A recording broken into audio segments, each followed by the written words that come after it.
Okay, we're live now. Hi, everybody, and thank you so much for joining us today for our live Q&A with our Members' Choice Award winner, Elly Griffiths. Hi, Hello. everybody. Thanks again for joining. If you do want to just pop in the chat who you are and where you're coming from, it's always nice for Elly and I to see who's here while we're talking. But I did think we'd start getting the chat going by opening up to you guys to an icebreaker. We've been chatting before the session started about our favourite fictional detectives. So if you want to pop in the chat any favourite fictional detectives you might have, we'll go through those. But Elly, if you could please start us off. Well, my first thought was Miss Marple because she's great, but also because I did write a Miss Marple short story a couple of years ago. The Agatha Christie estate asked 12 modern contemporary women writers to write a Miss Marple story, and that felt incredibly well. It was quite exciting, but also a little bit scary to sort of be given free reign to sort of work with Miss Marple, to have Miss Marple as one of my characters. I mean, I did try to make her as much like Agatha Christie's Miss Marple as I could, but obviously to sort of get ready for it, I reread all the Miss Marple stories, and I just love all the stuff about her. Oh, that reminds me of little Jimmy. You know, all the sort of elliptical way she comes to, and she's quite. I think she's quite terrifying in a way. They call her Nemesis in a pink shawl. One of the books they describe as Nemesis in a pink shawl. And I just think she is actually quite frightening. But I have another contender, which I'm going to put out there because she might be a bit less well known. She's called Miriam Birdseye. And she's in the Nancy Spain books. And I don't know if anyone's read Nancy Spain because she died tragically young, actually, quite a long time ago, I think in the 30s. But she's terrific. I think the books have been brought out again by the Persephone Press. And Miriam is a vaudeville actress. And I think the joke is she's quite a bad actress, actually. But in any of the books, if she gets a chance to act at all, she does it. And she's got a sidekick who's a ballerina, Russian ballerina. They're just a great sidekick, just a great double act. And if anyone wants to know where to start, there's a brilliant one about a pantomime called Cinderella Goes to the Morgue. And part 2 or part 3, I can't remember, is called Enter Miriam Dressed as a Principal Boy. So you can't really, you know. What about you, Annabelle? Annabelle, do you have a favourite? I think I'm going to be very boring and say Sherlock Holmes, to be honest. But I've got massively into it when I was young. I must have been 12 or 13, I think, when the Benedict Cumberbatch series came out. And I became completely obsessed with Sherlock, watching all of them back to back. I think I even started a blog at one point writing about Sherlock, but that was very short lived. And I don't think it's still on the internet, luckily. But I think Sherlock would have to be mine. If anyone wants to pop their favourite fictional detectives in the chat, that's what we're talking about. If you joined while we were going on about Sherlock and Miss Marple. But hi to Irene and hi to Kevin. It's great to see you. As they said in the chat from the Virtual Village Hall, if you do want to let us know where you're tuning in from, that would be great. It's really nice to see who is with us. And also let us know your favourite fictional detectives. I don't know if I can think of any other than Sherlock. I should be able to. I'll say Harbinder from Bleeding Heart. I'm glad you like Harbinder. So there's some great modern detectives out there. I really love Vera. I think she's terrific. Rebus, of course. Got quite a soft spot for Karen Pirie in the Val McDermott books. I think she's a terrific character. She's short as well, like me, so I like that.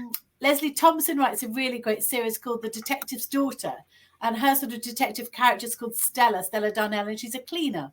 And I think that's a really clever idea to have a cleaner as a detective, because she's, she can be invisible. You know, she can move around, and she gets some great big cleaning jobs towards the sort of middle of the series. And there's one set in Kew Gardens, for example. I think she might soon be sacked because she does seem to always find a body when she cleans. But she's a really great character. So I think, there are lots of great women detectives as well. I think it's one of the things that I think the genre does really well, is these kind of women characters. And I think that's the thing about Miss Marple as well that really struck me is Agatha Christie obviously was making a point about don't ignore women, don't ignore older women, don't ignore older unmarried women. Because people do, particularly in the short stories, it's so frustrating and funny, is that people just keep saying, well, of course you wouldn't know anything about that, Miss Marple, would you? Despite the fact she's solved the other 14 stories in the book. You know, number 15, the singer, but of course you wouldn't know anything about that, Miss Marple. But of course she does. Yeah, a lot of people seem to agree with you, Ellie. We've got Julie, who's Miss Marple, is their favourite. And then we've got Kevin, who sticks with John Rebus as my local boy. So we've got somebody from Edinburgh. Hooray. Hello. Hi, Kevin from Edinburgh. And but Kevin has also said that although Harry Hole is very close second, although a bit further away. Yes. The Yo Nesbo, isn't it? Harry Hole. Have you heard Yo say his name? Because it's Harry Hole. I can't do it. But basically, I've been pronouncing it wrong for a long time. And Angela has, she's tuning in from Norfolk, and she said that Nelson and Ruth are definitely up there. Oh, that's lovely. Thank you. Lovely to have someone from Norfolk. And Kevin's tuning in from Musselburgh. I don't know if I'm saying that right. Sorry, Kevin. Holy. Maybe that's the pronunciation of Harry. Oh, yes, Hole. I think that's right. Yes. Harry Holy. Harry Holy, yes. I'm in Denmark at the weekend, actually. I know Jo Nesbo is not from Denmark, but talking of Scandinavia. So I'm in Denmark this weekend at a crime writing festival. And it's taken me years to even be able to pronounce my books because I'm not very good at languages, but it's a really difficult accent, I think, for English people. And the first one, I'm trying to remember its name, but it's just not how you would imagine it pronounced. Kevin's confirmed that Holy is the correct pronunciation. Well done, Kevin. When he visited Oslo, that was what they said. So yes, you're the authority here, Kevin. We're trusting you. Yes, you are. We totally agree. Yeah. If the chat seems to have settled a bit, it might be a good time to get going with the questions, if that's okay with you, Ellie. Of course. Okay, so hi to everyone who's joining as we've been talking. We're really happy to have you here today for our live Q&A with Elly Griffiths. Thank you to the Virtual Village Hall for helping us to host this session. They're really great, and they run loads of other events, not just this one. So check them out. I'm Annabelle, and I'm here from Listening Books. For those of you who don't know about us, we are an audiobook charity, and we provide audiobooks for people who have disabilities, illnesses, mental health conditions, or learning difficulties. I think the team will be showing our details throughout, so if you do think we can help you, please do check us out. But of course, that's not why we're here today. We're here to talk to Elly, our Members' Choice Award winner, all about her winning book, Bleeding Heart Yard. So thank you, Elly, for joining us today. We actually, looking at the chat, we've had loads of other answers, so maybe we should look at those before getting started with the questions. So Julie is tuning in from Devon, and she loves your books, particularly Ruth and Nelson. They're such believable characters. Thank you. That's lovely. And Pam has said, it's hard to choose a favourite apart from Ruth, but I love Nicola Upson's books of Josephine Tay as detective. Yes, Josephine Tay as a detective. I love those books too. Kevin's let us know that the office he visited was in Sophie's Gate, which is the very building which is supposed to house Harry's flat. So Harry Holy, I think. Harry Holy, yes. Right. Interesting. And Shona's favourite fictional detective is Lord Peter Wimsey. Yes, he's really good one. Yeah, we've got loads of different suggestions as well, which is nice. A lot more inventive than my Sherlock Holmes. Where better place to start, really, than Sherlock Holmes? I've got a bit of a shout out for Sergeant Cuff, actually, in The Moonstone, because it's often called the first British detective novels, obviously by Wilkie Collins, and he's such a good character. He's really the sort of template for the detective character who comes in after the local police have sort of bungled everything, and he comes in and he doesn't. We talk about the case. He talks about growing roses and he talks about other things, but secretly he knows everything that's going on.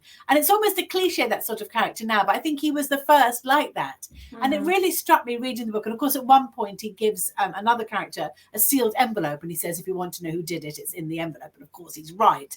And it really struck me that nowadays an agent would say, oh, brilliant, let's have a whole Sergeant Cuff series. But in fact, The Moonstone was Wilkie Collins' only detective novel, and Cuff only appears in that one book. But if anyone hasn't read it, it's Wilkie Collins. It's the 200th anniversary of Wilkie Collins' birth this year, so it's a good time to reread it if anyone hasn't read The Moonstone. Cuff is really good character.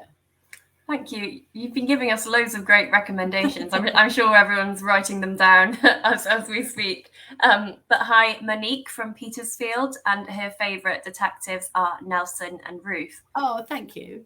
We've also got Kate saying hello from Kent, and her current favourite detective is Washington Poe, M.W. Craven.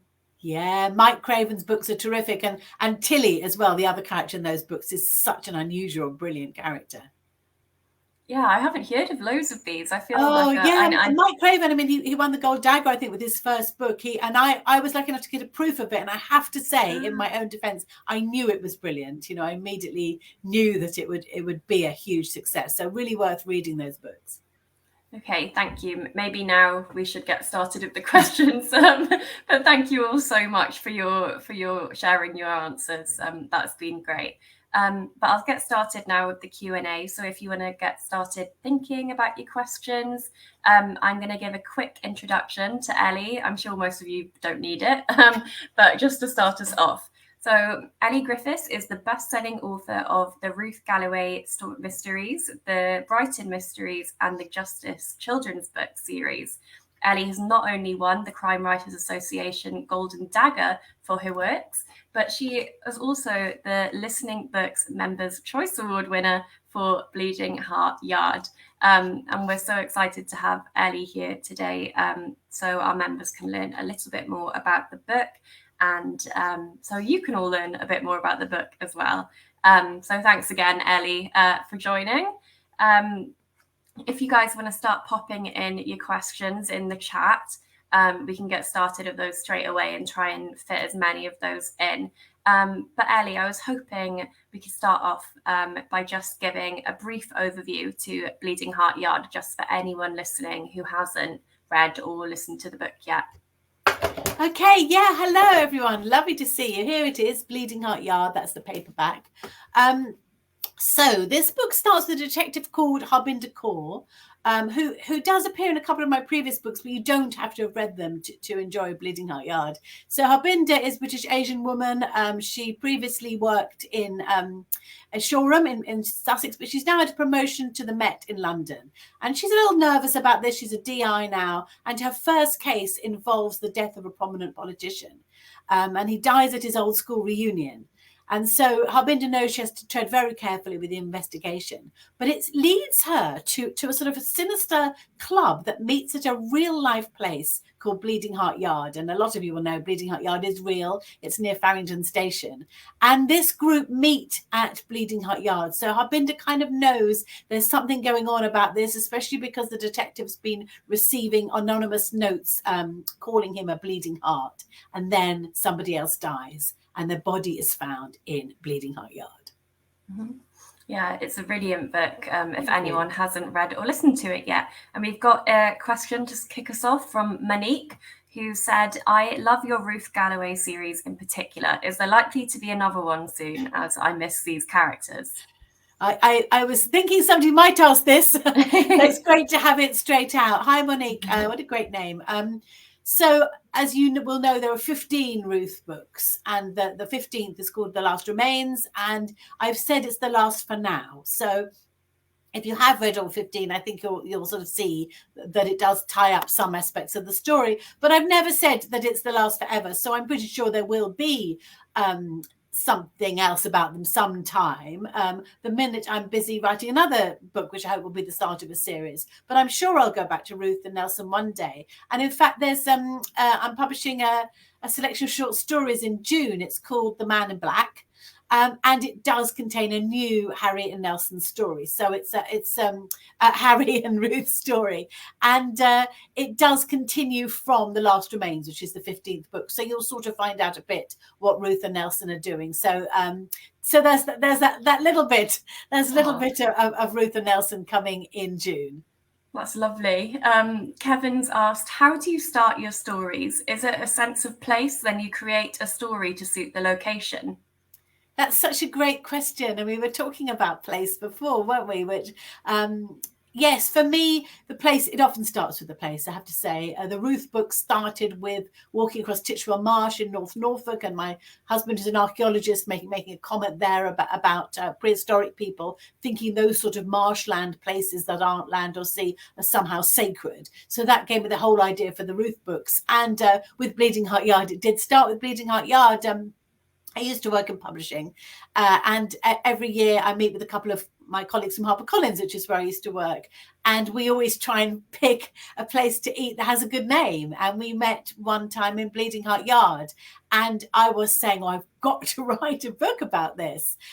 So it really did start with the place. It's not initially a place that seems full of atmosphere, but it's just the name, and there's a very spooky legend attached to it about a woman who's killed and her heart is left right on the cobbles there in Bleeding Heart Yard. So it often is the place with me. Yeah, I have to say it's the place.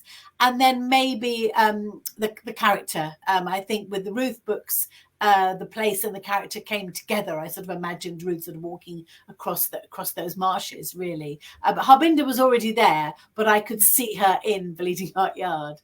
Yeah.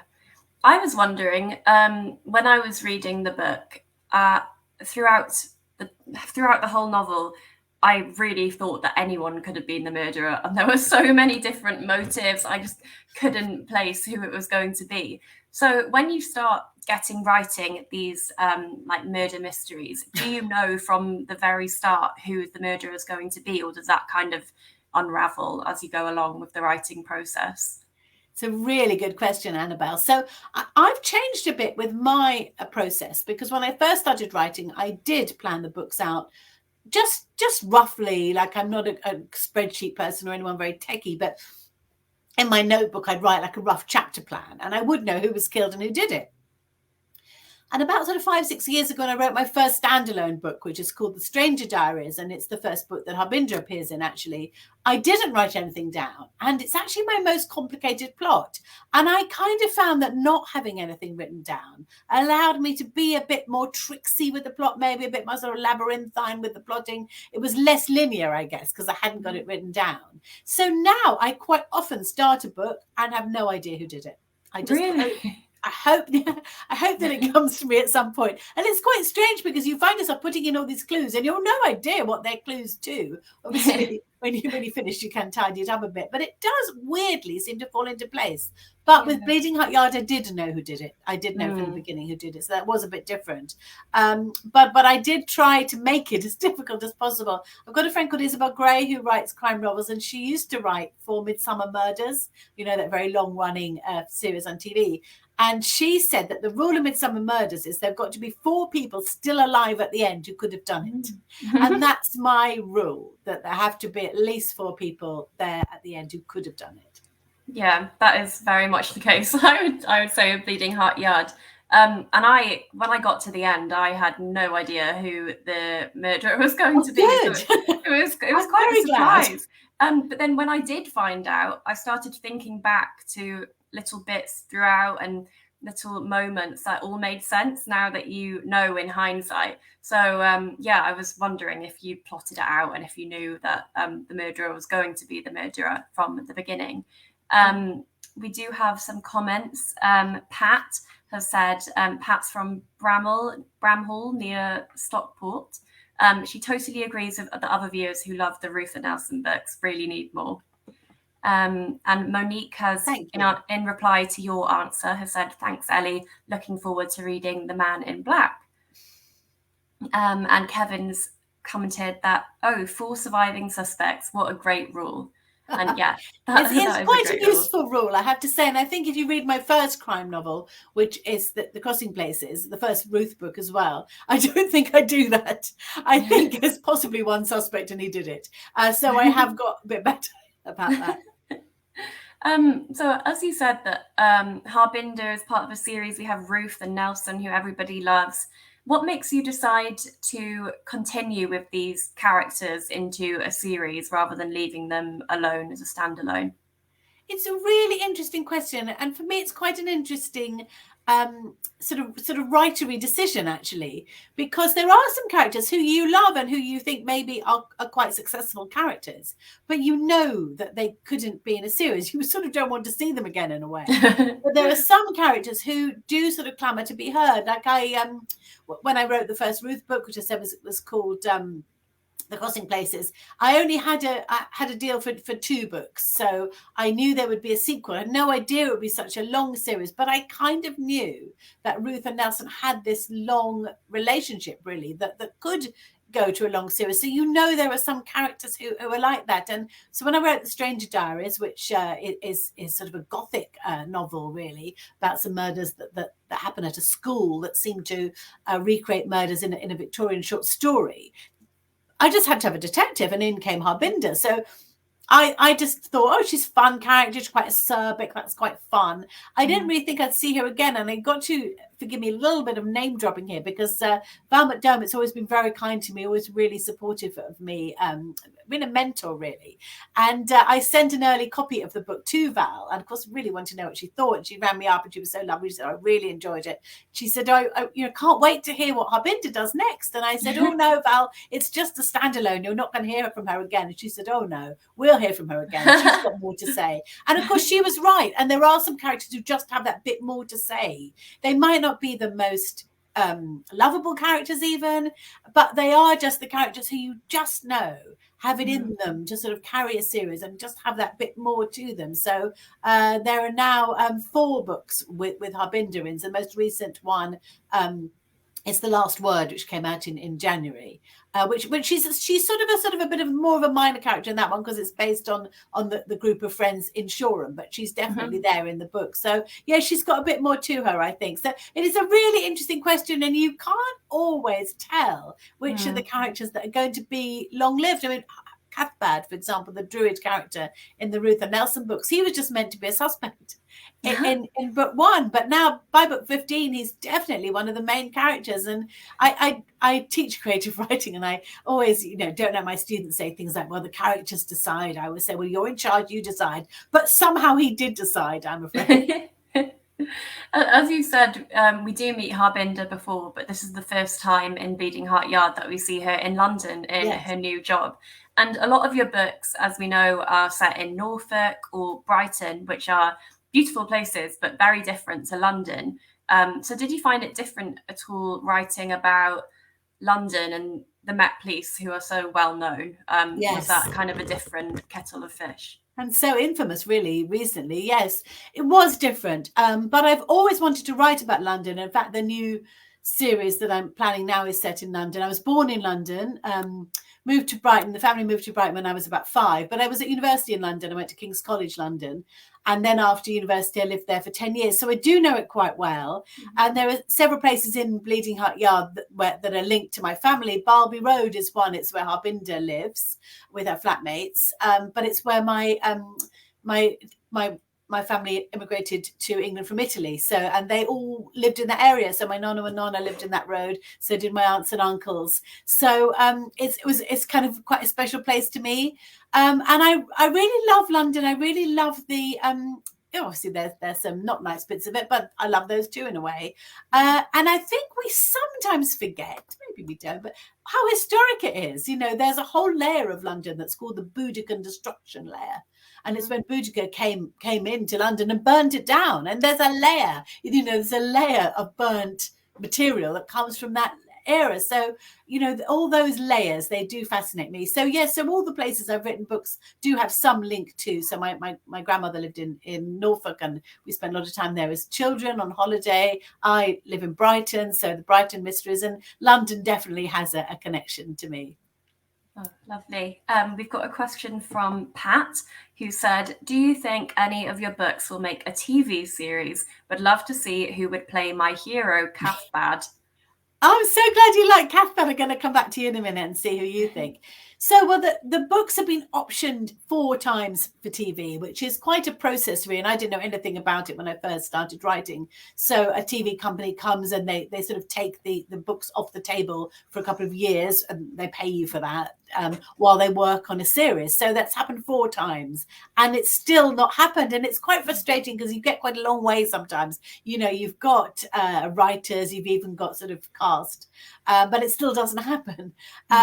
So they've now recently been optioned for a fifth time. So I don't know, it could happen. I've sort of stopped holding my breath about it now. Now, I have always imagined Cathbad as looking a bit like David Tennant, particularly in his kind of long-haired incarnation. So I don't know, Pat, if you want to pop in the chat who you think would play Cathbad. And the thing about the fact that this has been going on for so long is that the characters that I first thought of for the leads maybe are now, you know, out of the age range without sounding too rude. I've always thought Ruth Jones would be a really great Ruth, David Morrissey for Nelson maybe. But yes, who knows really what would happen. But in another way, I'm really grateful that I was able to write 15 books with just the characters in my head. And in your heads, you know, and in the readers' heads as well, because, you know, we're readers and the pictures are better in our heads, aren't they, really?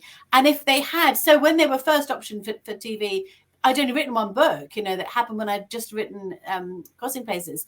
And so it could have been that they'd been on TV for the last 15 years. And we were used to those characters. Do you know what I mean? So in a way, I feel quite lucky that I've been able to write 15 books without them being on TV.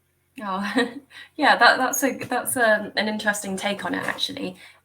We've got a question from Amy, who's asked, it's interesting that you don't always know who the murderer is going to be when you start writing. Have you ever completed a book, then gone back and changed your mind about who the murderer should be in the next draft? Yes, I have, yes. And in fact, I did it with The Last Word, which is the book out in January. Hasn't happened often.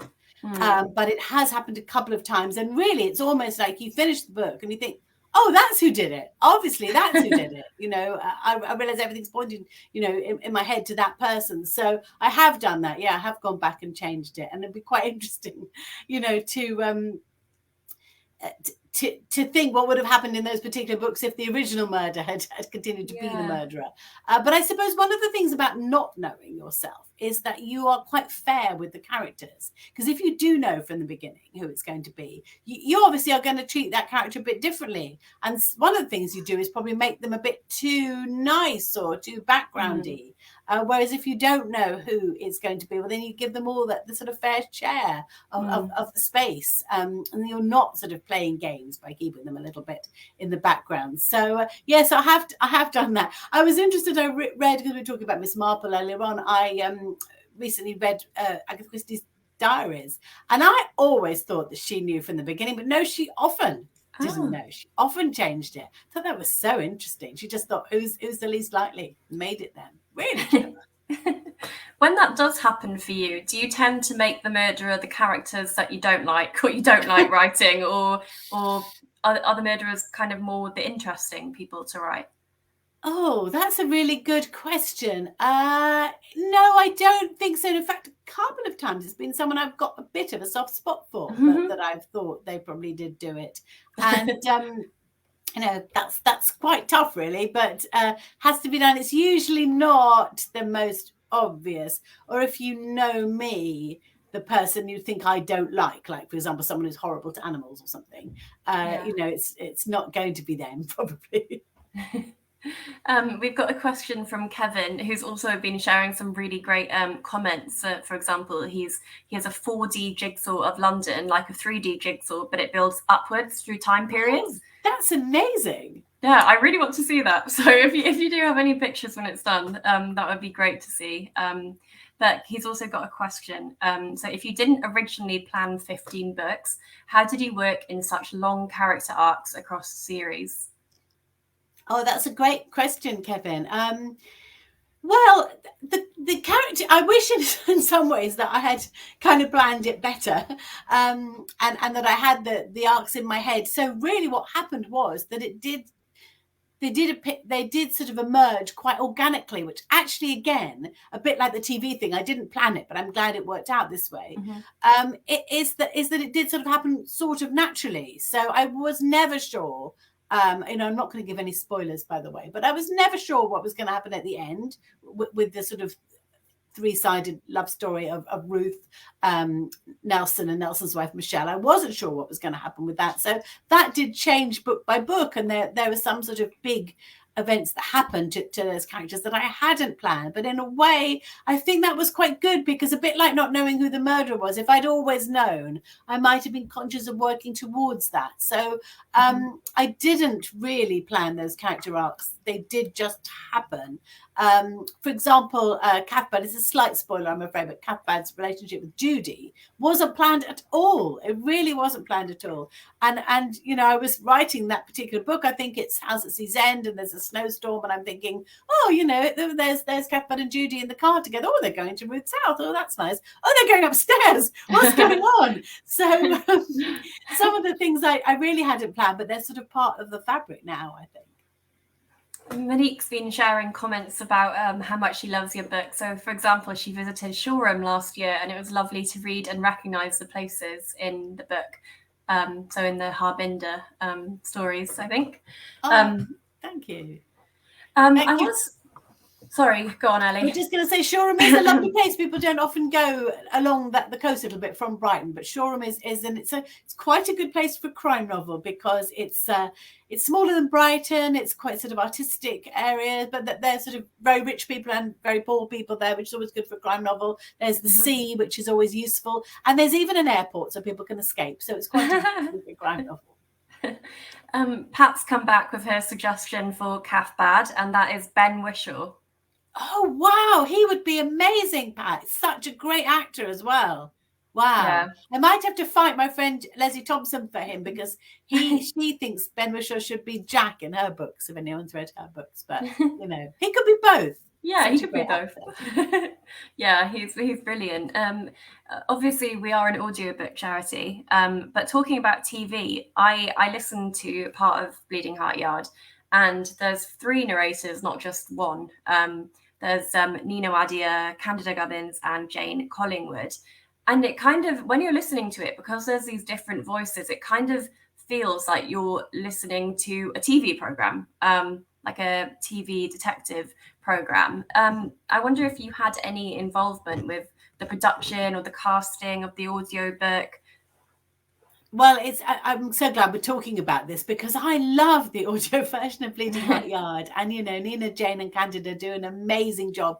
And you're right, it's very exciting for the writer, because I haven't had the experience of seeing my books on screen. It's the nearest I've ever come, to listening to a full cast production of it. Nina's been the voice of Harbinder from the start, from Stranger Diaries, and I just think I really love her as an actress, and I think she does a really good job with it.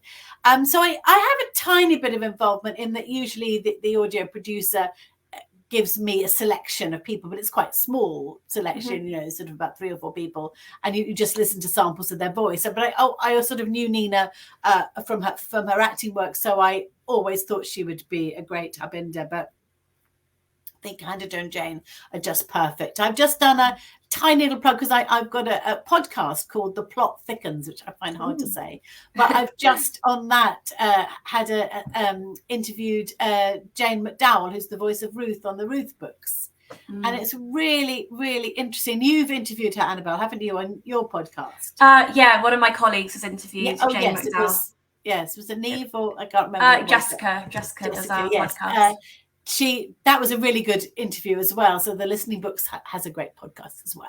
Yeah, but it was really interesting listening to her about how she prepares for the part, how she imagines the characters as animals. I thought that was really interesting, and how she's a very interesting woman, as a lot of actors are, aren't they? She had been a dancer, and she said the sort of physicality that you bring to dancing, also bring to reading aloud, which I thought was really interesting. So I just think it's wonderful. And certainly, you know, when Bleeding Heart Yard won your Listener's Choice Award, I absolutely always said I would share it with those 3 actors, because, you know, they make it come alive, and it's wonderful skill. During lockdown, I decided I'd read one of my books aloud on my Facebook page, and you can still find it if you go down far enough. And it was lots of fun, and it made me very connected to my readers. But oh my goodness, it made me realize how difficult it is. What a skill it is to be able to narrate a book. I mean, I was sort of coming across bits that I didn't recognize, and I wrote the thing, you know. So I really do. I'm in awe of their vocal talents. Yeah, it is tiring for sure. Some of the books can be quite long as well. Like we recently added Philippa Gregory's Normal Women, which is a new non-fiction book, and it's about 600 pages. Wow. Like reading that would take some stamina. Yes. I think. Really would. And you know, the way that they can do it without a stumble, or I mean, you know, you obviously have a couple of, but actually, generally speaking, they just go for it. It's really incredible. Yeah, amazing. Kevin's asked. Oh, me too. Kevin's asked, are you much of an artist? Do you have any influence on the design of the book covers? I'm not much of an artist, Kevin. I can draw horses jumping sideways. That's my skill. I love horses. But my mum was an artist, and one of my sisters is an artist and printmaker. But no, I'm not a huge, you know, I'm certainly not a skilled artist. And it's an interesting thing, really, because actually I think that authors shouldn't be allowed near their covers, really. It's a bit like with choosing the audio narrator. You're given a choice, but you know the way that the publishers want to go. And usually I don't see the cover until my editor briefs it. They work with the design company. And when I see it, it's almost finished. And I used to be, as I think I said, I used to work in publishing, and I was a commissioning editor. So I know that when you present it to your author, you basically saying, look, we all like this. And we know what we're talking about. So you don't want the author really to have much feedback, because it's a marketing tool, and it's very interesting, I think, because you look at a cover, you look at maybe cover of one of my books, and everything about it, from the image to the typeface to the look of it, tells you what sort of book it is. It tells you how much violence there is in it. I think you'd know from this that there's sort of not lots of graphic violence, but also not totally cozy either. So I think all those subliminal messages that you get from covers are so interesting, and really the authors shouldn't really comment unless they hate them, or unless there's something that makes it seem like the wrong genre. I think that's when you should say, you know, I think this makes it look a bit more like a historical novel, or this looks a bit too romancy, you know, then you should speak up. But the publishers are not going to make that sort of mistake, really. So my involvement with my covers is minimal. My job is to say, yes, I love it.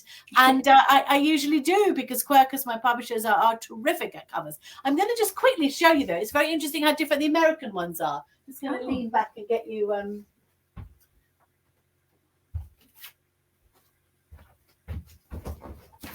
This is the American edition of Bleeding Heart. Yeah, very different. It's so different, isn't it? It's lovely as well, but it's very different. You know, my books are published in all sorts of languages, over 20 languages, and they're all really different. So that I find that quite interesting. But yes, again, my job is just to say, yes, I love it. We've got a question from Lizzie, who's asked, how long does it take you to write each book? Well, for the last few years, I've been contracted to write 2 books a year. So it's taken me 6 months. You know, it's like everything. When I go to schools and I talk to kids, I just say it's a bit like with your homework. If you have a week, you do it in a week. If you have it in a month, you're doing it in a month. You know, it sort of expands to fill the space. So for the last few years, I've written each book in 6 months. I try to write 1,000 words a day. And so the idea is that in 80 days, I'll have an 80,000 word book. And of course, it doesn't work out like that, but it's not far off that, weirdly. I don't, you know, I tend to write 1,000 words a day. I don't change them that much. I'm not a writer who does masses and masses of drafts. I basically just do the one, you know, my first draft is my final draft in a way, although obviously I make changes as I go along. So so it takes, that's how long it takes me. But for the book that I'm writing at the moment, which is called The Frozen People, comes out in January and is the one I said I was hoping might be the start of a new series. I've had a year to write that. So guess what? It's going to take me a year. You know, I've got to deliver it in April next month, and I'm not going to be early. I'm going to be right on the deadline. So it kind of, you know, it takes as long as you're given, in a way. Mm. Kevin's responded to the American version of the cover, and he said, wow, the American version looks much darker. I agree. Yes, it does. It looks very different. That's really true. Although often the American ones look a bit cozier. I won't go galloping around my office again, but if you look up the American covers of the Ruth, oh no, here's one.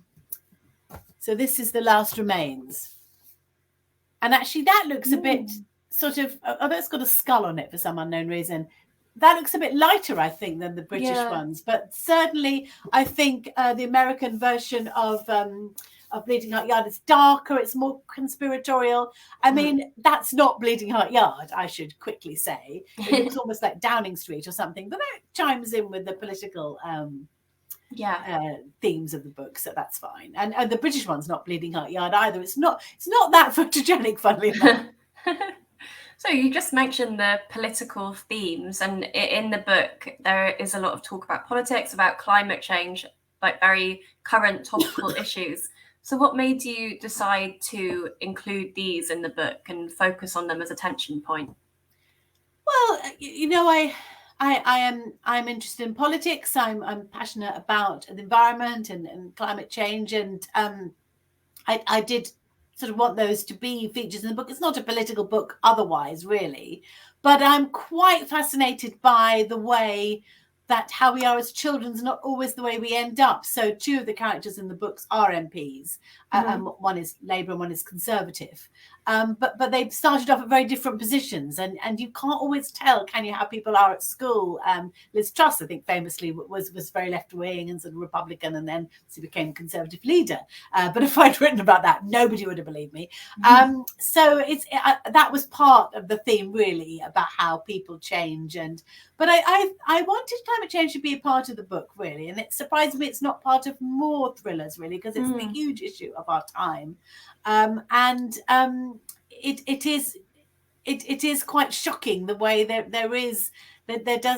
way big business and big petroleum business do influence our leaders still. So I wanted to bring that in, but it's not heavy, but it is there. I always remember years and years ago, Ben Elton, the comedian, wrote a terrific book called Stark about this. And it's still incredibly relevant. That's another recommendation. If you want a climate change thriller, Stark is another really good one about cars called Gridlock. So I'm just surprised there aren't more of those sort of things. But as I say, political stuff's not heavy, but I'm more interested in the human side, I guess. We've got another question from Sue, who's asked, are any of your characters ever based on family members? Really not, I have to say. I mean, I guess you don't always know who your characters are based on. People often ask me if Ruth is based on me, and I always say no, because I don't think really, well, we share an interest, we share a love of Bruce Springsteen and cats. That's the only thing, really. But, you know, she's an archaeologist and I'm not. She's an atheist and I'm not. She's an introvert and I'm not. So we're not that. But who knows? Maybe all my characters are me. You know, certainly I can see me in Nelson, I have to say.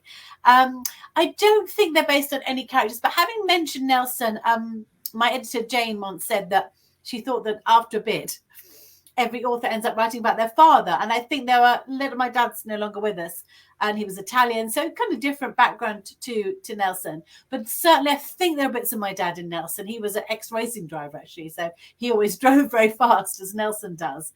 So I think maybe a little bit of my dad in Nelson, maybe bits of my older sisters in Ruth, maybe my Auntie Marge, maybe, but certainly not consciously. It's funny how I think everything is just such a sort of soup of everybody that you know. It's hard. I don't think I've ever based anybody on anyone that I've known well in life. Kevin's asked a follow-up question from Sue's question. Do you ever fictionalize people you don't like and then kill them? No, Kevin, I wouldn't. Yes, of course I do.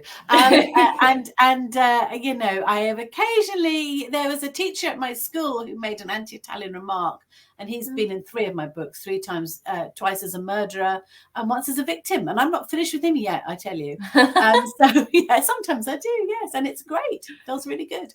Yeah, I don't think anyone else would know apart from me, but yeah, sometimes I do. It must be quite therapeutic in a way. Well, it really is, yes. And as I say, I don't think anyone else would know, but I know. Another thing that I like about your characters is that you focus a lot on women detectives, as we were talking about earlier. And Harbinder, for example, is very successful. She's one of the youngest women of colour to be a detective at the Met, and her team is largely female as well. Do you think that you do this consciously in an effort to get women into these books, which is kind of historically dominated by male policemen and things like that? Yeah, yes, it is a conscious decision. Yeah, I want to write about women and women in positions of authority, and I want women to have conversations that aren't about men. Yeah. The bed shell test. When I wrote Ruth, I really made a conscious decision to want to write about a real woman. I hoped a believable woman, because there was a slight tendency at the time, I think not in British crime novels, maybe in American ones, to write about these women protagonists who are just impossibly beautiful, and they ran 20 miles for breakfast and they made a gourmet meal and all those, everyone was in love with them. I wanted to write somebody who was very confident in their job but maybe not confident in other areas of her life, and I hoped felt believable to people. And again with Harbinder, it was a conscious decision. I took it quite seriously to write about a woman from a different cultural background to me. Harbinder's, South Asian, Punjabi Sikh family. She's gay.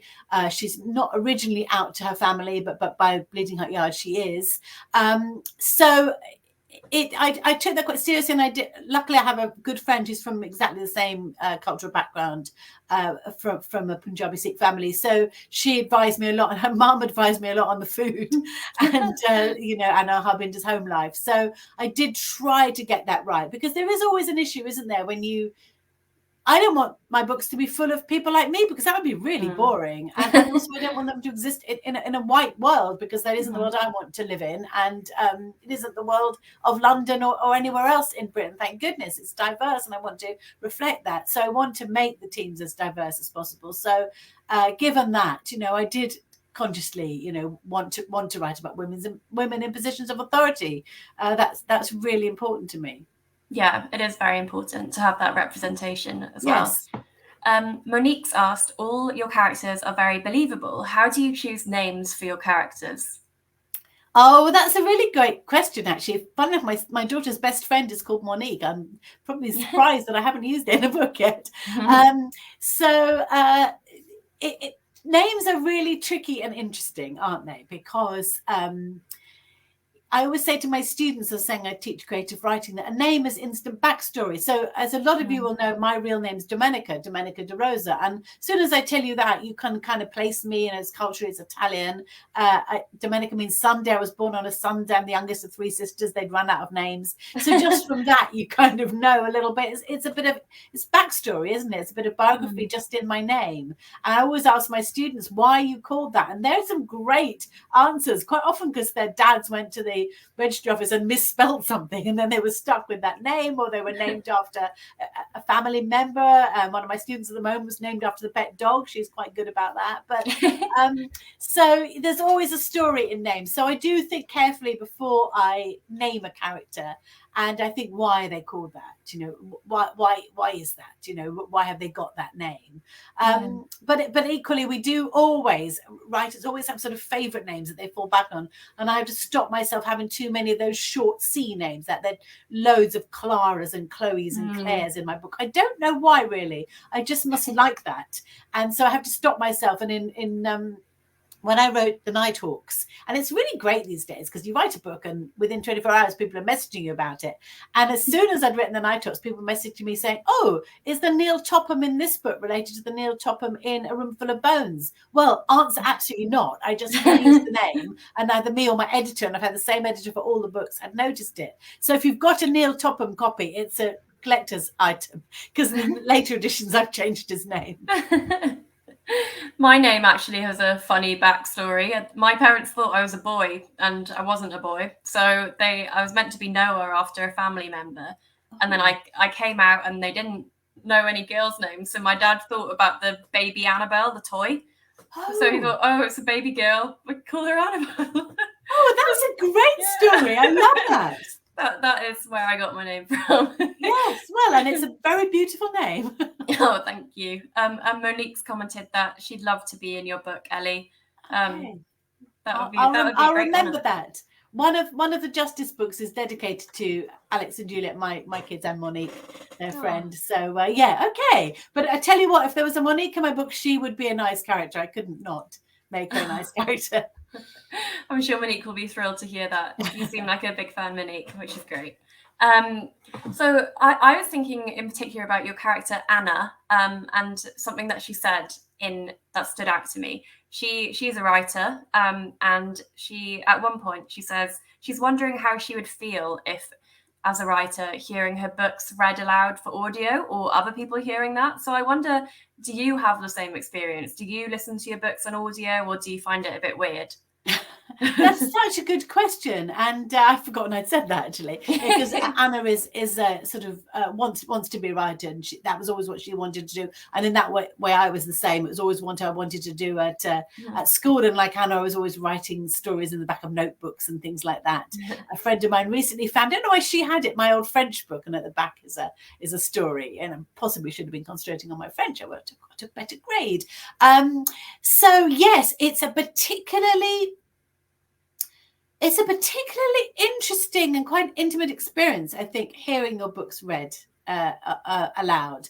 And I think it is almost more uncomfortable in a way, I don't know how to describe it, than seeing them in the bookshop. You know, you see them in the shop, you sort of think, wow, there's my book on the shelf, and I still think that, wow, that's amazing. But when you hear somebody reading them, they're real in a very specific way. So I've never listened to one of my books all the way through. But in fact, I have listened. I've actually listened to quite a lot of Bleeding Out Yard, partly because I just love those three readers and the way they interact. And after a bit, you can sort of forget it's yours, which is nice. But it is a particular thing. I had one of my Miss Marple story actually read on the radio last year, and again, it's my voice. You know, it's my voice. You know what I mean? My words coming out of Radio 4 just felt like an extraordinary thing, really. So it is. It's a very interesting thing, I think, listening books, but I'm a big listener to listening books. I love audio, I love Audible, listen a lot to podcasts as well, but I love hearing books, you know, read aloud. So yes. April has asked, would you ever write a book using a character from your books already, such as Cathbad? He's an interesting person. Oh, that's a great question. I've often thought about maybe a Cathbad prequel. We don't really know what happens to Cathbad before the Crossing Places, and he's had quite a life. It's quite useful to me because I can always fall back on Cathbad's, you know, wandering life, and he appears in the short story that's out in June. There's another bit of his life we find out about, but we know that he was born in Ireland, that he studied chemistry first and then archaeology. So there's quite a lot, you know. He's had a relationship. He's got a grown-up daughter. So there's quite a lot about him that we don't know about. So yeah, I'm certainly not ruling out Cathbad prequel. Ooh, that's very interesting. We are running out of time, so if anyone has any last minute questions, please pop them in now and I'll try and get through those. Pam's got a question. Will there be more Brighton books? Yeah, I think there'll be at least one more. So the last one was out last year. It's called The Great Deceiver, and it's taken the story up to 1966. So it's the series starts in 1950. So, and that's a good thing about writing in the past, is that it's the seventh book, I think, but you can make these sort of big leaps forward, really, which you can't if you're writing contemporary fiction, obviously. So I would like to get us up to maybe 1970. So I think there'll be at least one more. Do these books, when you're writing about different historical periods or different places, does a lot of research go into them? Yes, and I love the research, and actually it's great fun, I have to say, to write about the pre-digital age, to write about an age when people didn't have mobile phones and people didn't, there was no internet, and policing didn't involve DNA or even much fingerprinting. It is quite fun to write about those. You're allowed a lot more misdirection, and people can forget things and lose things in a way that they really can't now. So that is a lot of fun. But yeah, I love the research though. Research is great, and 50s and 60s are a great time to write about, because obviously there's so much in living memory.